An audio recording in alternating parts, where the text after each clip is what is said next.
In the Sahelian region, Mali has attributed the spiraling insecurity in the Sahel region to the supply of weapons to Ukraine. The nation's ambassador made the remarks to the United Nations at the course of a meeting of the United Nations Security Council that took place on Friday. He affirmed that weapons supplied to Ukraine by the collective West are promulgating terrorism in the Sahelian region. Let's note that these accusations came after diplomatic ties were severed between both nations last month, a move followed subsequently by Burkina Faso, and it's equally worth noting that Burkina Faso has supported Mali in its severing of relations or diplomatic ties with Ukraine. How, amidst these challenges, how would the nation and the region overcome the hurdles involved? Join us on today's conversation. Ladies and gentlemen, stay with us.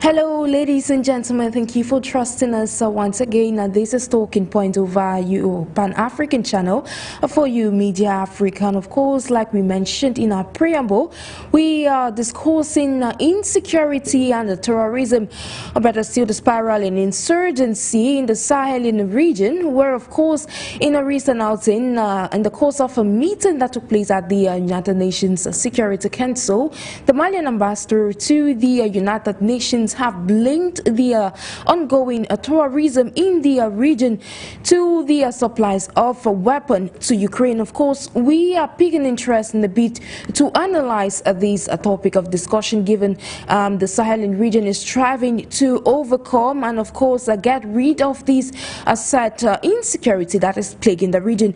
So joining us this day is Dr. FONGOD Stanley, who is an expert, a Pan-Africanist, and as well an economist. Thank you immensely for joining us, sir. Thank you so much for having me, Sharon, and thank those who are also watching us live on our streaming platforms and live on the television set as well. I hope today we will be able to have a conversation that is meaningful, that brings Africa to its objective and drive all of us to a place where we need to be. Absolutely. It's all about bringing change, and of course such conversations, it will help in shaping the narrative across the African continent a bit to comprehend the complexity of this topic of discussion. Dr. FONGOD, now we all know that insecurity has been plaguing the Sahel region for the longest of times. But could the supply of weapons by the collective West, in quotes by the statement made by the Malian ambassador to the UN, be at the origin or could be increasing terrorism that is affecting the Sahel region? The reality is that the world is now gradually moving towards a third world war. Whether we like it or not, the template is set. You know, all the ingredients are ripe for such a conflict. And when you begin to see weapons being smuggled out of Ukraine, or weapons that were heading to Ukraine ending up in Africa, you know the world is in trouble. So the proxy war that is taking place between Ukraine and Russia on African soil is just an indication of the failure of all the Western diplomacy that it has tried to be able to do on the African continent. Unfortunately, you know, in Russia, rather, in the Eastern Bloc, unfortunately, the Africans are now beginning to pay the price. We understand fully, we have seen it. I think that every single major report, even with the United Nations, clearly states that these are weapons of war that left the West heading to aid Ukraine as the fight of Russians or Russian soldiers of their sword. But the problem with that is we are having these weapons right now in Africa. We should have known before sending anything to Ukraine, because of course one of the most corrupt places on planet Earth is actually Ukraine. If you think that most African countries are corrupt, you must be joking. Ukraine is worst, and that's just the way it is. I don't care exactly who says what. You know, Ukraine, it's just at the bottom of the barrel when it comes to corruption. And so this whole entire entire issue about democracy, the drive for Western ideals have not literally penetrated, that place called Ukraine, and whatever it's going on is just the West trying to be able to poke at Russia. But the unfortunate situation is we are beginning to feel its full effect on African soil, and that has to stop. Absolutely, it's all about preserving the African continent and of course its own integrity. Now, in that light, aside from the weapons supplies, which was the key as the center point as far as this issue is concerned, what other, in your opinion, what other aspects are fueling terrorism in the Sahel region? Well, first of all, you really have to understand that the only reason why we are talking about Mali in this light, or we are talking about the Sahel region for that matter, it's because of what happened during the Arab Spring. When the fifth generation warfare, initiated by the United States of America began to work, that was the first time, we were able to topple governments on the African soil without firing a single shot, and all of that. It was just basically getting people worked up, by social media and all other platforms that push, people to get onto the streets, and then they became armed and governments got toppled, Tunisia, Libya, and the list goes on. As a result of what happened, when Libya fell, Gaddafi got, annihilated, we had tremendous influx of weapons and caravans of terrorists rather, that began moving from places like Libya deep into the Sahara and then eventually into the Sahel, and began bringing this useless ideology, which is basically foundation in Islam, and that led to the insurgencies that we began seeing all across the Sahel region. Now, you have groups like Al-Qaeda, you have groups like ISIS that had come in also, and they are now literally, roaming the whole entire Sahel uninterrupted, doing whatever they want to do. They have aligned themselves with herdsmen, people who roam the Sahel for their livelihood, and all other smaller tribes. They've aligned themselves. It's either you're with us or you're not with us, and if you're not with us, we raise down your cities, we burn your villages, we burn people up, and all kinds of atrocities. That is exactly what precipitated what is happening in Sahel, as we speak. Without Libya falling, without men like Barack Hussein Obama making the critical error of trying to be able to instill in a place like Libya that de facto useless mindset of democracy, that is what has created the stalemate that we have in Libya today. And unfortunately, there's really not much we can talk about. There's really not much to be done, because what is happening in the Sahel will not stop as long as Libya will remain, in the state in which Libya is. Libya is not even a functioning state. It's not even a functioning democracy anymore. Libya is like a free-for-all, all right? There's so many factions in Libya, and obviously it is in this destabilized environment that terrorist organizations find, safe haven. And we are paying the price in sub-Saharan Africa as a result of Western diplomatic failed policies in North Africa.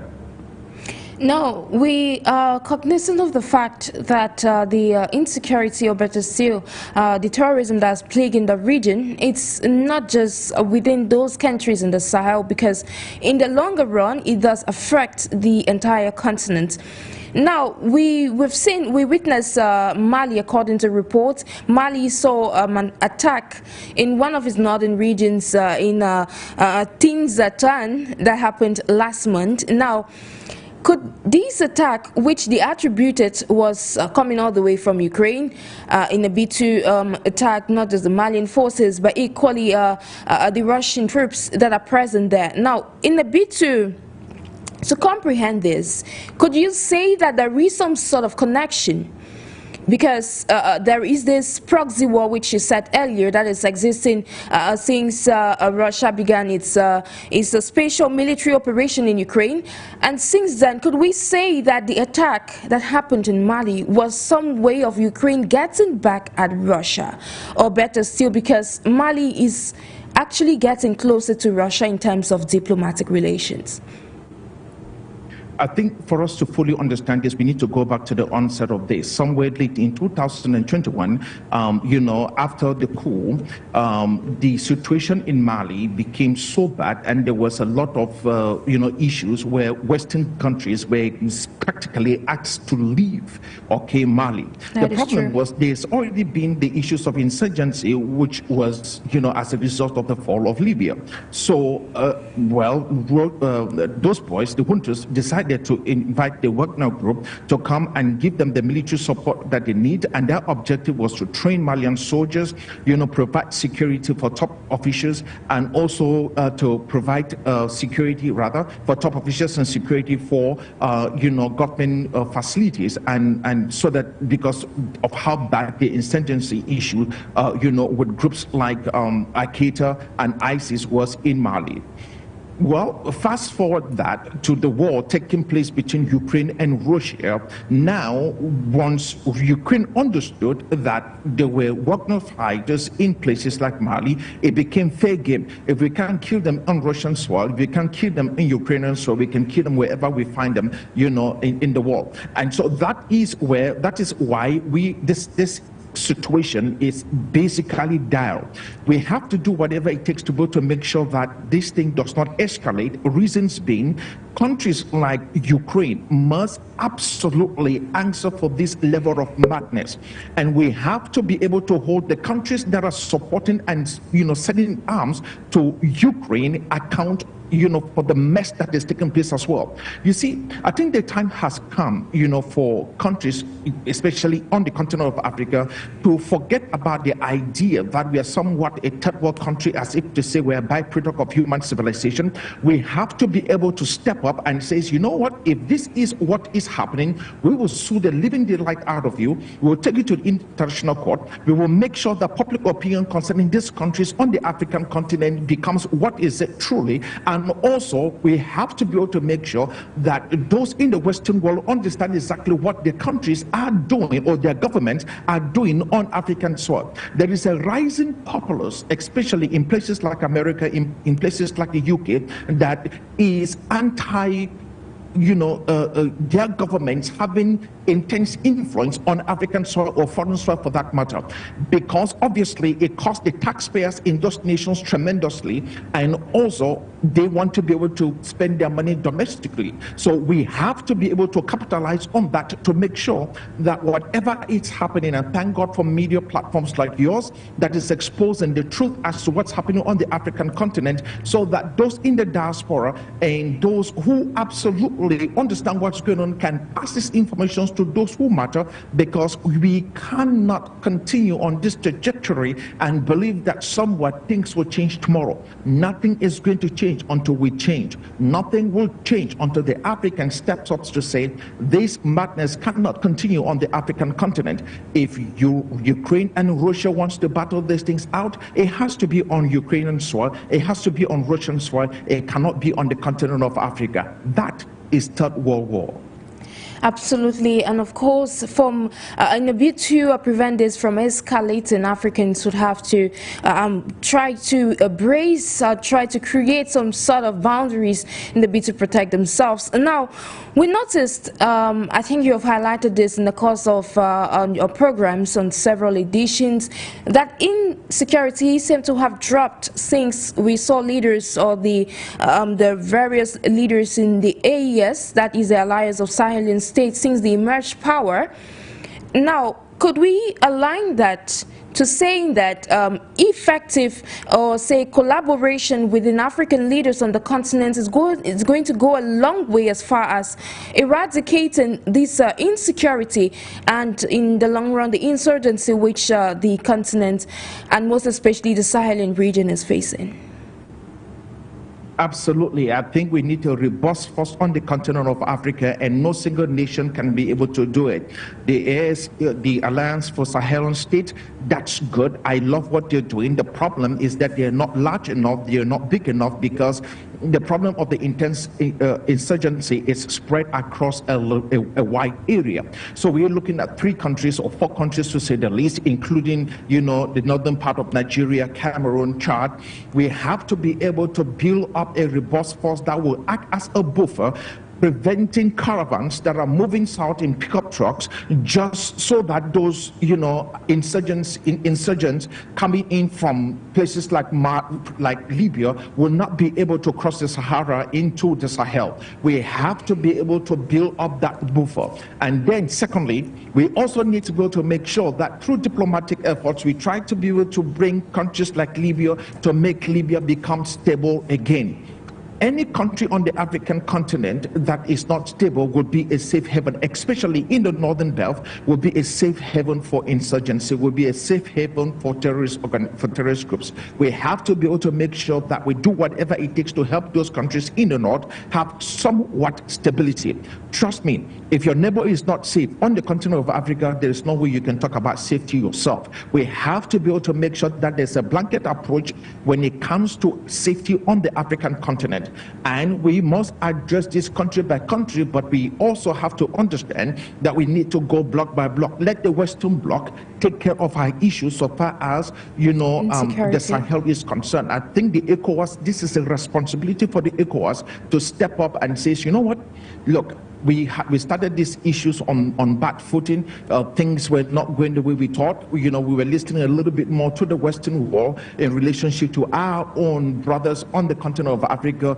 We want to be able to bring some kind of reconciliatory framework where we now make sure that we put an end to what is happening, in the Sahel so far as all these terrorist groups are concerned. And then on a later date, may we be able to discuss the health, when it comes to democracy, in places like Mali, Niger, Burkina Faso, and God knows what. We have to be able to do that. We cannot not help, because if countries like Mali begin to experience and they can't control what's going on, and countries like Niger can't control what's going on, you will have tremendous problems in places like Ghana. You will have tremendous problems in places like Nigeria if countries like Mali or Niger can't control the insurgency that is happening. These guys will not stop. They will spread and move further south. Now, you mentioned that in its control, but then if this insecurity is actually moving forward, it's actually scaling heights on the African continent, is because we still have this circulation of weapons within the continent, most especially in the Sahel region, where the action all takes place. We saw the African Union's silencing the guns, a project which is yet to actually get into full implementation, because we still have this problem on the continent. But then, how can Africa address this issue of reducing the circulation of weapons so it doesn't get into the wrong hands and definitely leading to this insurgency which the continent has to deal with? I think that's the wrong approach. That approach makes no sense to me. It is useless. It's stupid. We need to be able to take weapons from the hands of those who are not supposed to be holding those weapons in the first place. It's not about so how do we go about that? Silencing the gun. We go about that by putting up a robust force on the continent of Africa that would be able to fight and take weapons away from those who are not supposed to be holding weapons. You cannot have somebody who is an armed robber, all right, and then telling the armed robber, please stop shooting, all right? No, a day will come when the armed robber will shoot. You cannot tell a terrorist that please drop your gun and then stop shooting. A day will come when the terrorists will do what the terrorists will do. We have to be able to fight to make sure that we collect the guns. Look, I heard this argument from some guys I think working for the AU, And I told myself, what are you talking about? If you allow these individuals, okay, and I've seen this thing out here in the Western world, it's like, well, we need to collect all the guns from everybody else. No, we need to treat the problem. It's like cancer. If the cells begin to become cancerous, and if you do not cut it out, what will happen eventually is the cell will metastasize, it will spread, and then everything else will become cancerous. You need to cut this thing at its root. Trust me, we need to fight fire with fire and then talk about water later on, because these guys have one fake ideology, which means is either you believe in what is it that we are telling you, or there will be a problem. The problem we have on the African continent, believe me, in the Sahel is very different from what is happening in places like the DRC. In the DRC, people are fighting because they are being marginalized. We have foreign powers that have entered and corporations that are helping militia groups, secure and procure that, land for them, looting the continent and looting places like the DRC. In places like the Sahel, it's a different mindset. This is an Islamic ideology. It has its roots based on the fact that, they are fighting a holy war. And as a result of that, you cannot talk with somebody who believes that they are hearing from God. You cannot fight that person with, because the person tells you this is what God is telling me. If you have a conversation with somebody who is telling you that that is what God is telling them, that's the most dangerous human being to have a conversation with on planet Earth, because rational thinking does not exist. We need to be able to talk to people who are willing to have rational thinking and talk with us based upon facts. I cannot have a conversation with somebody who is telling me that God said. The only way for me to win that conversation is to bring God onto the conversation table and ask God, like he's standing on a witness stand, and says, did you tell this person this? And unfortunately, that will never happen. So any conversation that is not rational with people who are holding guns, we need to make sure we disarm them. And the only way to disarm these people is to use whatever means necessary to make sure that they are dispossessed of the guns that they are carrying. We have to disarm them that way. Yeah, this disarming process is actually going to work, but do you believe in the creation? Because we saw the Economic Community of West African States, ECOWAS, the African Union, and other blocs that have highlighted the creation of a regional force. Do you think that is going to go a long way in addressing this issue of terrorism, which the region and to a greater extent the continent is facing?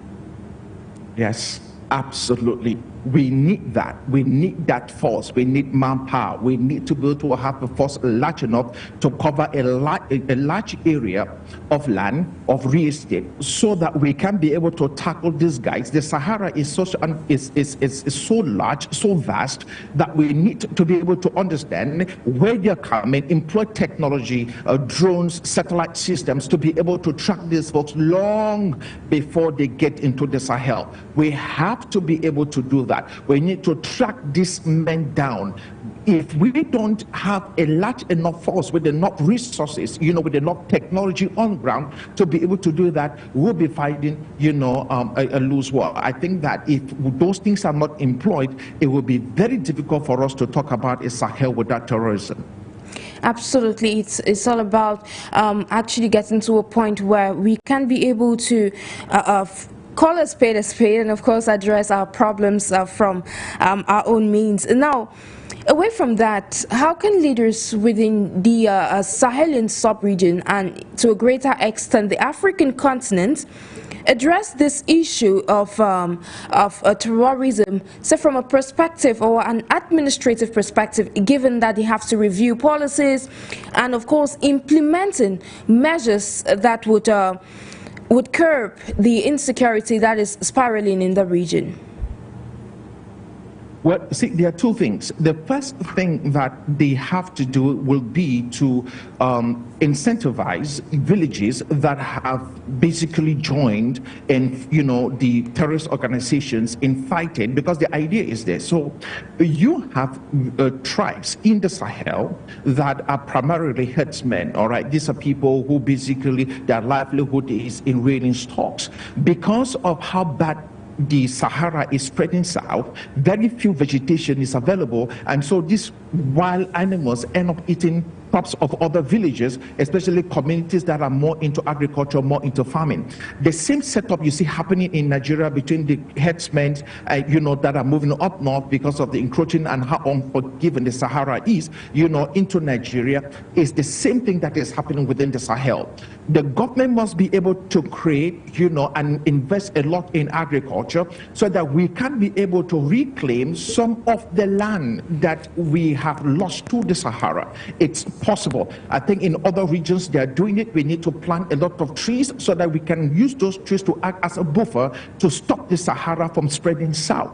Those are the investments necessary, and once these investments are seen, then I'm sure it will begin to curb, villages' ideas of joining this ideology, about fighting a holy war. Number two, I think we need to also be able to create a robust system where we begin to intervene in the life of young people, giving them better options, that you need to be able, to work and creating jobs rather than allowing them to be jobless, so that they can become very beautiful and sweet candidates for terrorist organizations to come and work them and tell them about this utopia that they are fighting for, that this world means nothing anyway. If you live in the Sahel, you really know it can be an unforgiving place, and once you have painted a picture that there is a heaven, with virgins and God knows what, that you can just die here and go to, that might become a little bit more appealing than living, in the desert. So we have to be able to tell the young people and incentivize them to create this utopia, not in heaven, but in places like Mali, in places, like Niger, and also be able to help the African in terms of our historical past, and tell those guys in Mali about the beauty of places like Timbuktu. I believe that what we have lost and what is destroying a lot of young people on the continent of Africa, not just in the Sahel, is the fact that most young Africans have not come to the consciousness of how great their history is. Because if you understand that there are young Malians that are burning manuscripts in places like Timbuktu, manuscripts that scholars all around the world are desperately looking just to put their hands on those manuscripts. Those manuscripts are so sacred. We are talking about manuscripts as far back as the 7th century. All right, manuscripts manuscripts that are older than the Islamic text, manuscripts that are older than the Quran itself. That's how old some of these manuscripts are, from the 7th century all the way to around the 14th century. And yet we have young people with no idea of history, totally uneducated on the issues, learning ancient manuscripts. We need to be able to let the African become proud of their history, a history they know nothing about, unfortunately. Absolutely, it's all about getting back to the roots, but we'll be coming back to that in a bit to see how getting back to our history, and of course knowing our culture, is going to go a long way in a bit to curb the spiraling terrorism or insurgency. You earlier on mentioned the aspect of a recovery process in the Sahel region, the planting of trees, and a bit to recover what has been lost. Now, I'd like to go down that lane in a bit to comprehend the complexity of the situation. When you look at a region like the Sahel region, one that is, we see over the past, in the past, it was constantly being and ravaged by these attacks from terrorists and insurgents. But then, when you look at the region, aside, how can the people of this region that has been engulfed with these attacks, how can they get back to normalcy? How can they adapt? Aside from getting or returning to agriculture, what other measures, what other avenues can they explore for them to be able to say, achieve that sustainable growth and development which they aspire in a bid to actually get back to normal like the region was once in the past? We have to go back into subsidizing, those in the agricultural sector. We have to do that. And the reason is because obviously it would be extremely it will be tough for them to be able to get back into any kind of normalcy. That's not going to happen overnight. Folks are in an active war zone. Folks are fighting daily. So we have to be able to make sure that we incentivize them by subsidizing a lot of the things that they do. So if we can do that in the agricultural sector, that will be extremely meaningful. What we need to do is to get young farmers and then try and find ways in which we can actually provide them with seed, and then be able also to give them machineries to do the work that they're doing. The Sahel is a beautiful place, especially for large-scale farming, because of its topography. It is not as unforgiving in terms of its topography as you move south, into the African rainforest, as you move a little bit south into the savannah, because we are quite hilly. The undulating nature of our landscape is not that great for agriculture. But if you move a little bit further north, we have very large flatlands, which is just beautiful, great, to be able to do mechanized farming. We need to be able to utilize that. So if we are able to bring in machineries, and I think that Niger is doing that. I saw some beautiful pictures coming out of Niger where farmers are getting all these machines. I think the same thing is happening in Senegal. And so we have to be able to make sure we incentivize them. When it comes to the herdsmen, I think that we must also be able to find ways in which we create areas for them to be able to graze, and also teach them other ways in which they can graze their cattle without necessarily allowing them to just roam, which means we can also be able to start farming hay, which we use in feeding these cattle rather than just roaming endlessly, or just because we're trying to be able to feed in places where there's no grass. We have to be able to farm the grass to feed the animals, and what that will eventually do is will contain the animals that we are breeding in areas, all right, quarantine them in specific areas, fence them up so that they don't go off, and begin to eat people's crops and whatnot. So that is the way in which we can be able to manage this so far as the Sahel is concerned. Obviously, we need to be able to create jobs. The private sector needs to be able to start beaming. Look, in any situation, those who basically have the capacity for entrepreneurship are folks who are answering questions, who see questions and they're answering them in any market. So if we allow young people, give them the capital that they need to set up the businesses that they're setting up, they will be answering most of the questions that we cannot see, most of the questions that we cannot even discuss because we are outside of that market. They will be able to see precisely what is needed, and they will answer those questions. Once an entrepreneur becomes successful in the marketplace, that means job creation. So we need to be able to incentivize young people to get into the market by providing them with capital that is absolutely so scarce in the sub-Saharan market. Sub-Saharan Africa has basically no bond market. The capital market is non-existent. So we need to be able to make sure that we also create that market, get a couple of microfinance going on, do whatever it takes to be able to make sure that even if we are not receiving funding from the outside, let funding from within Africa sponsor what is going on in that area. So banks like the African Development Bank, this is where we need you, this is where we need your help, this is where we need your footprint in places like Sahel, so that you can actually be able to help the young entrepreneurs in this space build up robust companies and become great entrepreneurs in that space. We need that small to medium-sized enterprises that are already in existence in places like Niger, or maybe they're dealing with commodities like uranium and whatnot. We need to also be able to boost them up, give them more better production capacity, and give them the incentive to also protect the environment, because long after the minerals are gone, guess what? The land remains, and we need to farm the land. So we have to become extremely careful in our mining practices so that we don't mine and then destroy the land, so that the land becomes useless for agriculture like in the next 50 years. That would be totally unacceptable. We must have responsible mining. So let's invest in those sectors. Absolutely, we'll always have to till the soil. Now, you mentioned the economic aspect of it, if Africa, or better still, those in the Sahel region, how important it was for the private sector to, say, invest in itself. But then, how would... It's often said that if a region is unstable, then there is no room for its economy to thrive. But then, how can, if there is instability in the Sahel region, how is that going to affect, in the longer run, the economic trajectory of not just that confined region that is the Sahel, but equally the economic trajectory of the African continent?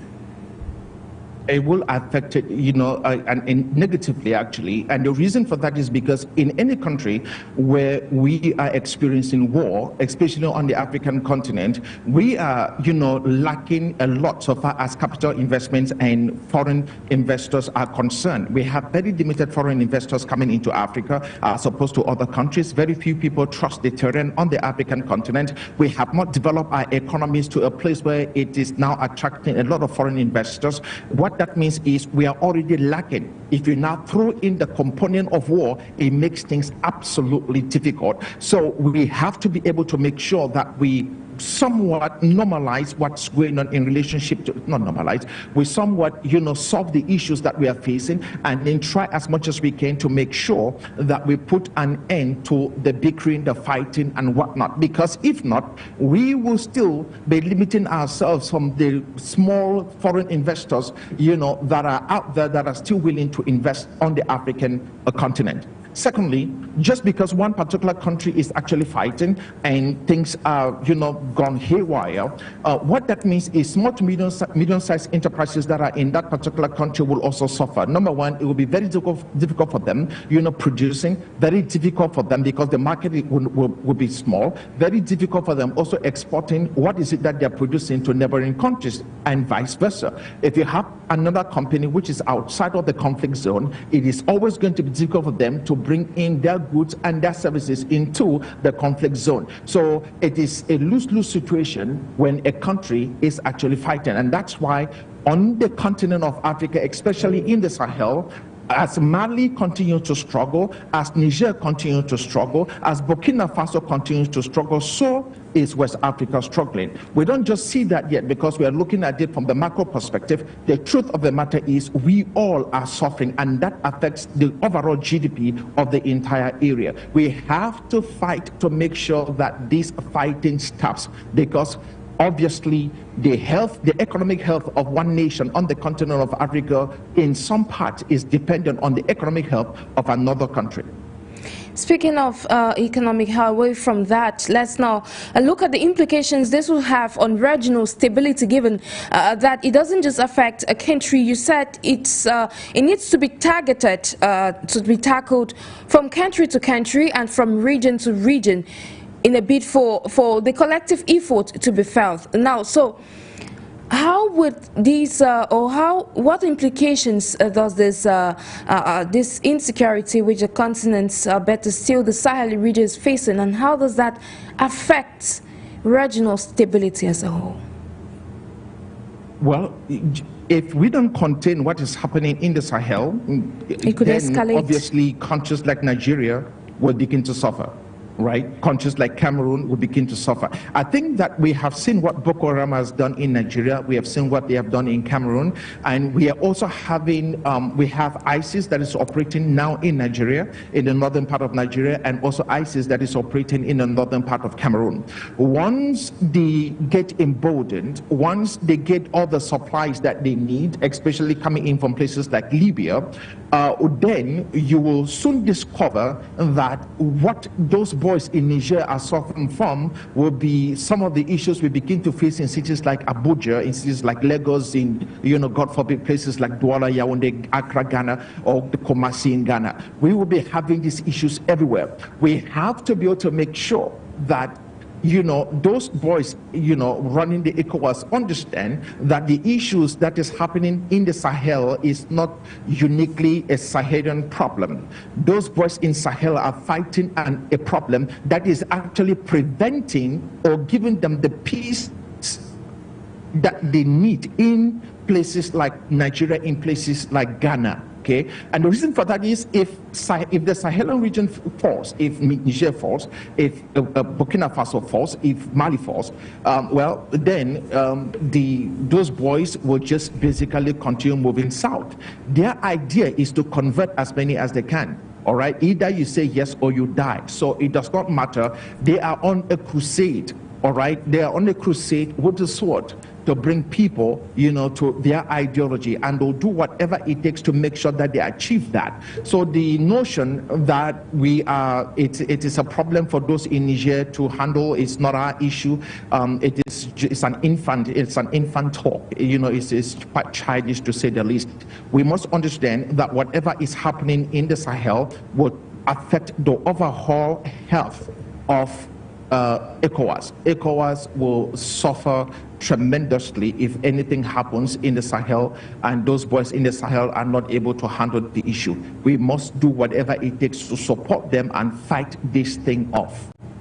Yeah, exactly. And like you said, it is not just an individual problem, but a regional problem per se. And I recall a statement and a call made by the Ghanaian President Nana Akufo-Addo recently, which was, most to be precise, last week, where he called on all leaders in the African continent to come as one person in a bid to fight this terrorism that is affecting the African continent, highlighting that unity and collaboration was of utmost importance.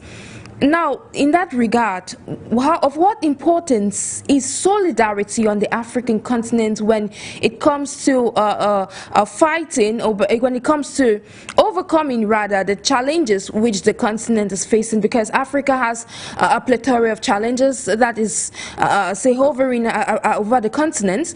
We'll not just talk about terrorism, we'll not just talk about political instability like the case of Sudan, we'll not just talk about climate change, we'll not just talk about some economic impasse that is plaguing some countries.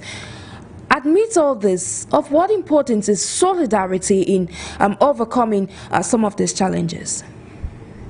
I think the African needs to fully understand that the only person who will show up on the shores to help them is another African. Either the African is coming in from the diaspora or the African is actually living on the continent of Africa. But the idea that some Caucasian, either that Caucasian is coming from Russia or the Caucasian is from the West, will suddenly, become the help that the continent needs, that is fairy tale. That's some useless fantasy. We have seen this story for the last 60 years. 6 decades on the continent of Africa, and nothing has happened. We have to fully now embrace this particular unique idea that Africa is for Africans at home and abroad, according to the legendary Dr. Marcus Garvey.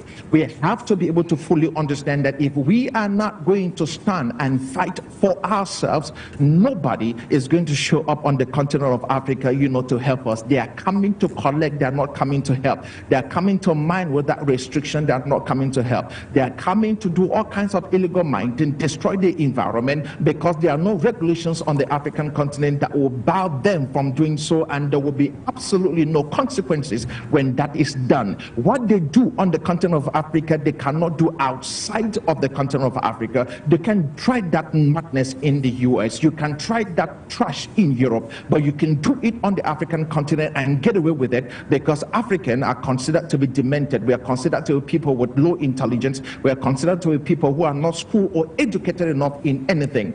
Here's the story. If the African truly wants to basically help the continent of Africa, you have to be looking at another African. And you must look at that African as your brother. It has to be another African. You must look at them from the perspective of that African being your savior. Look at that African to become the only alliance that you need in life, the only market that you need in life. Treat Africa as heaven. Let Africa be the only destination that is known to you. Let Africa be your tourist destination. Let it be your Mecca. Let it be your Jerusalem. Let it be the place that you go to for leisure, for your spirituality, for everything. The continent of Africa. Once we lose sight of the fact that we on the continent of Africa is all that there is, then the truth of the matter is we will become susceptible to everything else that is happening from the outside. People will come on the continent of Africa in the name of help. They're not coming to help us. So why should I not look at the president of Ghana, look at the president of Cameroon, and look at the president of a country like Rwanda, and then bring these men together and says, look, where do we go from here? Where do we go from here? We need help. How do we help ourselves? France aside, put the United States aside, put all of this, put Russia aside, China aside. We don't need them. All we are saying is this: we need to clean our home. We need to clean our house.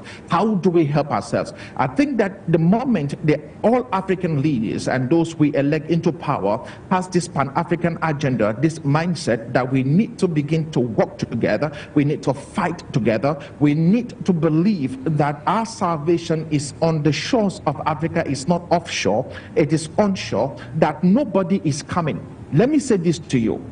We are the ones we have been waiting for, all right? Long before somebody like Barack Obama said this in 2008, I've made this statement in 2001, and it's documented, recorded in 2001. I don't know who made this statement before me, but let me say this again. We are the ones we have been waiting for, okay? Nobody else is coming. You are the one you have been waiting for. You are asking for help. You are the one you have been waiting for. I think time has come for the African to manifest in her own consciousness. Time has come for the African to fully embrace who she is, who he is, and then stand up and fight for the salvation of the continent. No Caucasian will help us. None.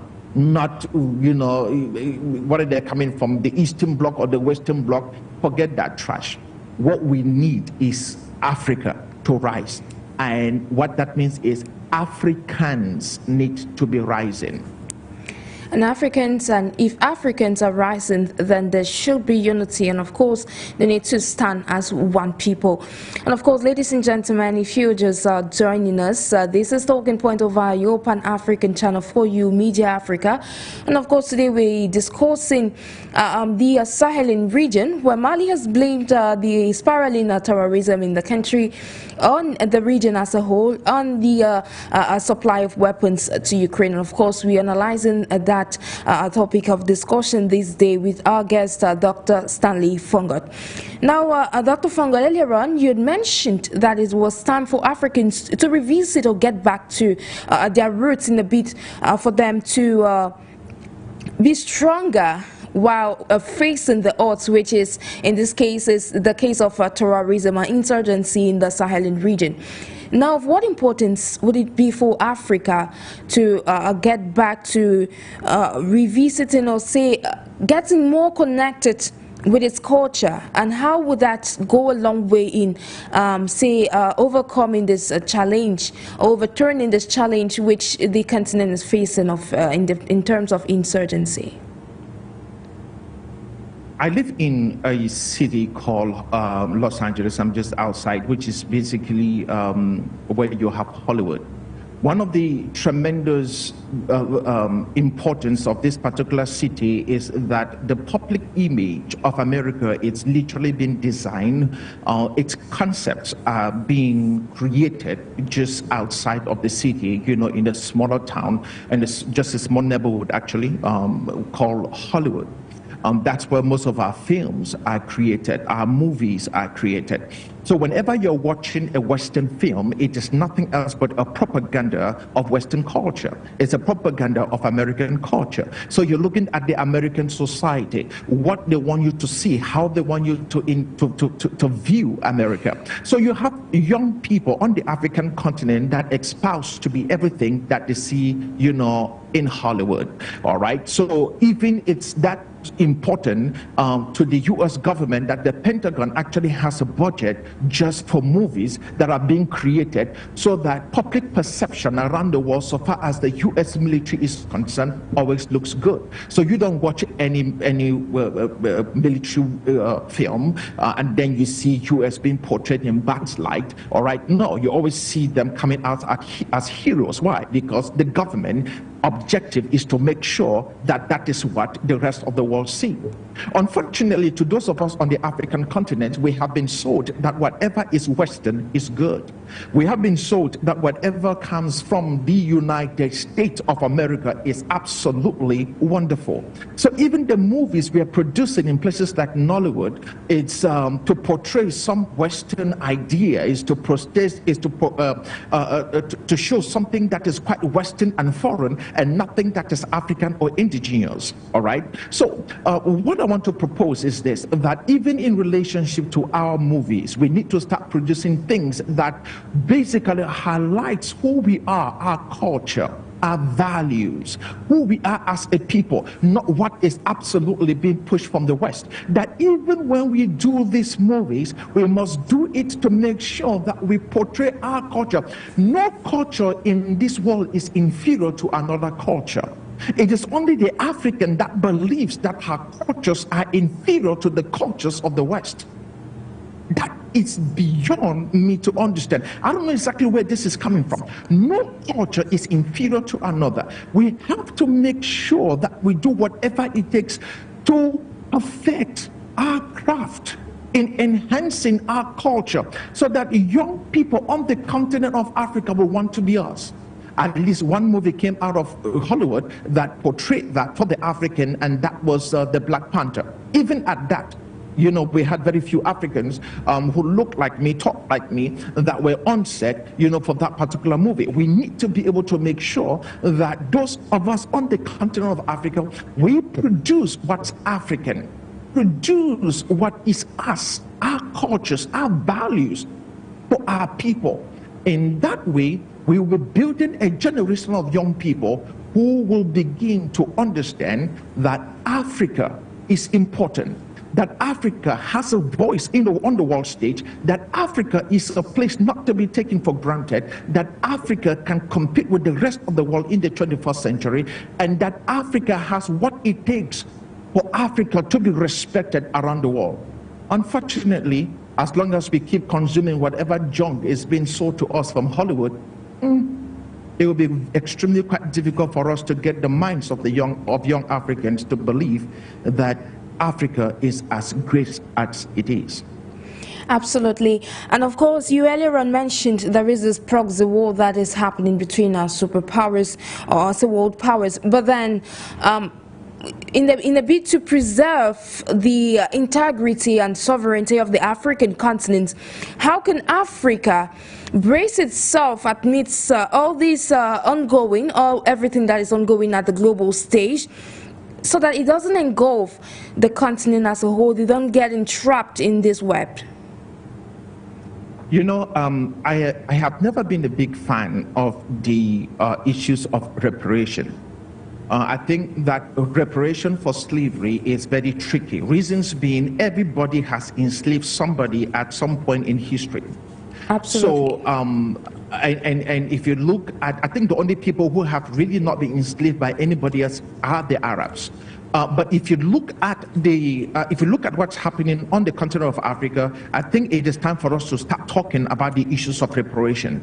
The reason for that is because either they are paying, or we are actually asking them that the continent of Africa can no longer become your playground.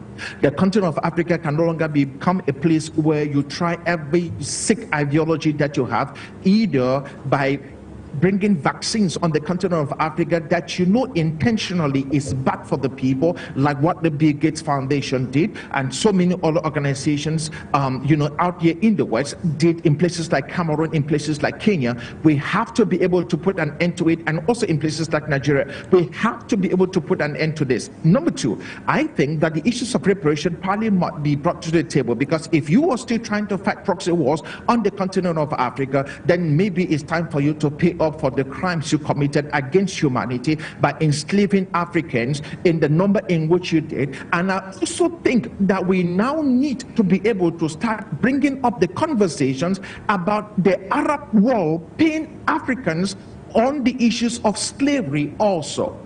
We can no longer be talking about just holding the West, okay, for reparations, without also holding the Arab world for reparations. the Arab world carried more Africans out of the continent of Africa than did the Western world. More people were enslaved through the trans-Sahara slave trade than they were through the transatlantic slave trade. Nobody's talking about that. But if you go to places like Medina and actually in Saudi Arabia, in the Middle East, you'll find pockets of black people, pockets of them. Show me 5,000 people, you will not find. I'm still looking for 5,000. I can't find, but they took more than 54 million Africans out of Africa into the Medinas because most of the men were emasculated. They chopped off their reproductive organs so that they cannot reproduce, and that's how they shipped them through a trail of blood in the Sahara into places like the Medina. We have to be able to fight this.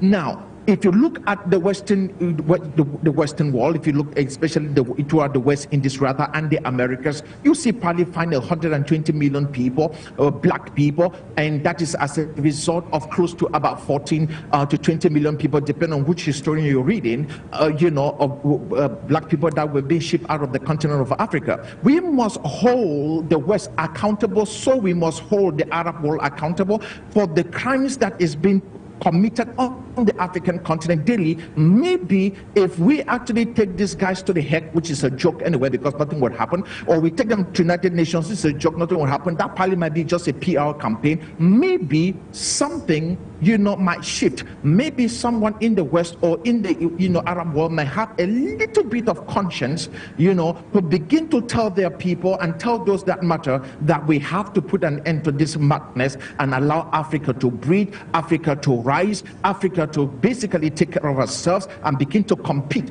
with the rest of the world in the 21st century. I think that time has come for the West to stop treating Africa, as an adult infant. Absolutely, yeah. And of course, Africa, and that's why we are hosting platforms or programs like this in a bit to change the narrative across the African continent and reawaken Africans' consciences as far as the liberation of the continent is concerned. Now, in a bit, we are gradually coming to the end. Just to reiterate or better still mention to our audience that you're watching us on 4U television, listening to us over the airways of FM 96.3, 4U Radio Africa, and of course we are streaming live on our different platforms, and of course on our application that could be downloaded on either Play Store or App Store. Now back to our topic of discussion, Dr. FONGOD. As a solution to the problem which the Malian ambassador had mentioned at the level of the United Nations Security Council meeting, he suggested that the UNHRC should be able to say stop the weapon supplies that is getting to Ukraine. Now, this is very pragmatic because it goes a long way, as in, if you are linking it to the insecurity that is plaguing the Sahel region, how feasible, first of all, is this idea of stopping weapons to Ukraine? And of course, is it even possible to stop weapons that even get into the African continent? I'm not sure exactly what he was thinking when he said that, but I believe and I know exactly why he was saying that. What they need to do is to place a call to Washington, D.C., and depending on who picks up, whether it's Joe Biden or one of his handlers, and then to tell them that this madness that is taking place in Ukraine, where weapons of war in Ukraine are ending up in Africa and killing Africans, that must stop. Right? So what needs to be done? Unfortunately, so yes, the problem that the African has, and yes, the problem that we have. Public perception on the African continent is shaped primarily by the media.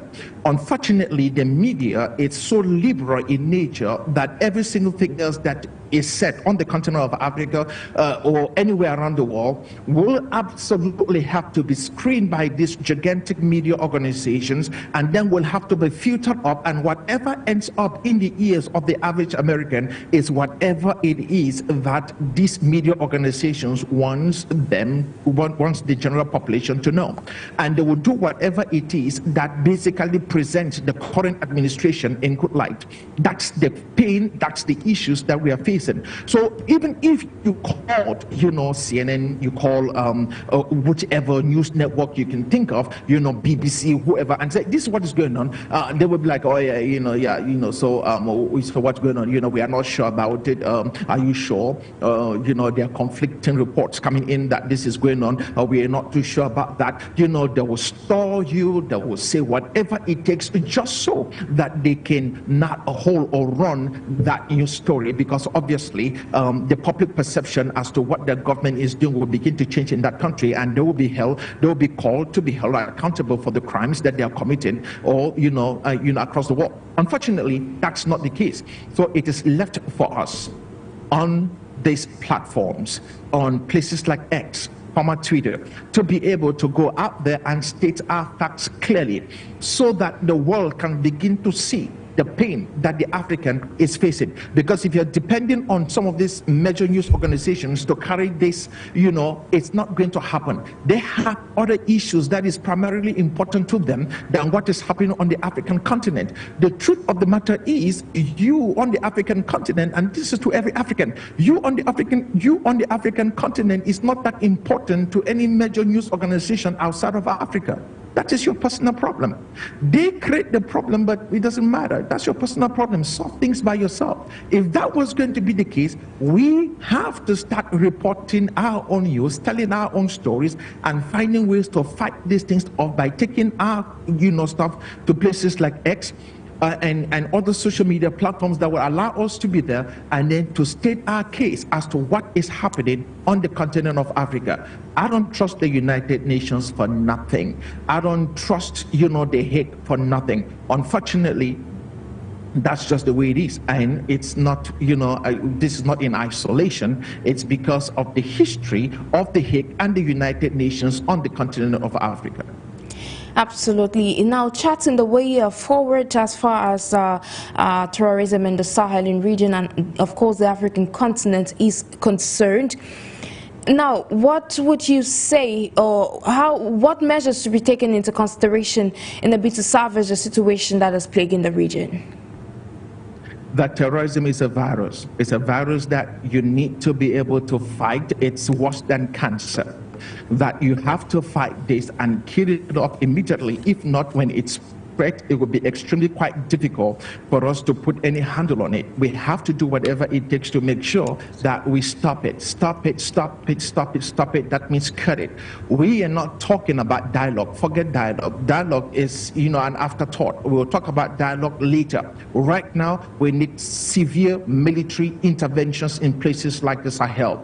We have to be able to build up a big buffer, a robust buffer, with a lot of technologies, area surveillance, machines and vehicles that will be able to put an end, to detect and put an end to most of these caravans before they even get into the Sahel. We have to be able to put an end to this. If not, it will be extremely quite difficult for us to talk about, ending this level of madness that is taking place on the African continent. You have to understand, when it comes to the jihadis, his mindset is this: he believes in a utopia, and that utopia is up there in heaven. So he is not fighting to win, he is fighting to die. His major objective is to die in the process. If he dies in the process, that he has won. It is very difficult to fight with somebody whose ultimate outcome is to die. The only person who loses in this is you. And the problem is because it's never a fair fight. So you have to stop the fight before the fight even starts. Now, before I get leave of you, Dr. FONGOD, you mentioned something, and I would like to capitalize, but just to sideline that you are a tech expert as well. But we are looking at ways of fighting terrorism, of combating or tackling terrorism in the region. How can technology actually come in? Where does it come in, and how effective is it in, say, resolving this problem? 95% of all communications between terrorist organizations are handled, via social media platforms or telephone calls or telecommunication services. We have to be able to make sure that we track communications from non-terrorist groups or peoples that are, in this region, and try to be able to, maybe if these messages are encrypted, we have to be able to find ways to read them, know exactly what's going on, build up a robust database of who is doing what and where. That is how we fight this madness. Secondly, if you have to employ technology, we've said that time and time again, we need to be able to have area surveillance vehicles, in a wide area like the Sahel that can be so unforgiving. We need to be able to have our eyes in the sky, looking, and looking for vehicles, abnormalities, things that, are out of the ordinary, trying to track who is going where they're coming from. We need to be able to do that, and then to be able to intercept these folks long before they get into the region. On the issues of controls of weapons and whatnot, those things are actually coming in from places like Libya. They have been, smuggled through Libya into these areas. We have to be able to make sure that we have a better control, at our borders, and, find out other smaller routes that they might be taking to smuggle, these weapons into the Sahel. Apart from that, it's going to just be a matter of having some good intelligence, having men who understand exactly how these guys operate, having people on the inside, recruit folks who basically have maybe come out of that,